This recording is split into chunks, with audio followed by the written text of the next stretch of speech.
নমস্কাৰ বন্ধু বান্ধৱীসকল, অসম পুলিচক চেলুট দিব লাগিব। অসম পুলিচক আচলতে মানুহে সকলোৱে ভাল কাম নকৰে বুলিয়ে কয়, বহুতে অসম পুলিচক বেয়া বুলিয়ে কৈ থাকে, কিন্তু এই ক্ষেত্ৰটোত অসম পুলিচক ধন্যবাদ দিব লাগিব। নমস্কাৰ বন্ধু বান্ধৱীসকল, মই মৰমী, মোৰ ইউটিউব চেনেলটোলৈ আপোনালোক সকলোলৈকে স্বাগতম জনালোঁ। আশা কৰোঁ আপোনালোকৰ সকলোৰে ভাল। বৰ্তমান মোৰো ভালেই বাৰু।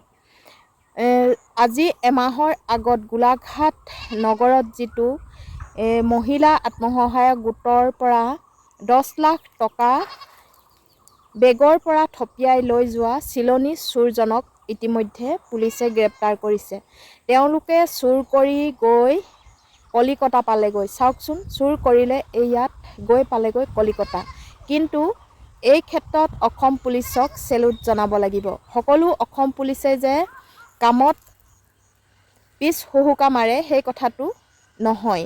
এতিয়া তেওঁলোকে এই কাণ্ডটোতে দেখুৱাই দিলে যে মহিলাসকলে লোন লোৱা পইচাটো তেওঁলোকে চুৰ কৰা চোৰজনক ইতিমধ্যে ধৰা পেলাইছে। তেওঁ ইতিমধ্যে কেইবাটাৰো বিকল চিম তেওঁ হাতত ওলাইছে আৰু তেওঁক সোধা পোছা কৰি থকা হৈছে। দিল্লী পুলিচৰ সহায় লৈ তেওঁলোকে দিল্লী মেডিকেলত তাক চোৰজনক ধৰিলেগৈ আৰু চোৰজনে বহুতো উত্তৰ দিছে, যিহেতু তেওঁ বোলে এয়াৰটেলৰ কিবা কাম কৰে, সেয়েহে তেওঁৰ ওচৰত বিকল চিম আছে, এনেধৰণৰ বহুত কথা কৈছে।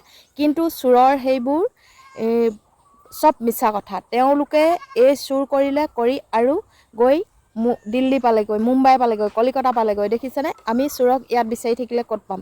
সেয়েহে কৈছোঁ, এই সময়ত অসম পুলিচক ধন্যবাদ দিব লাগিব।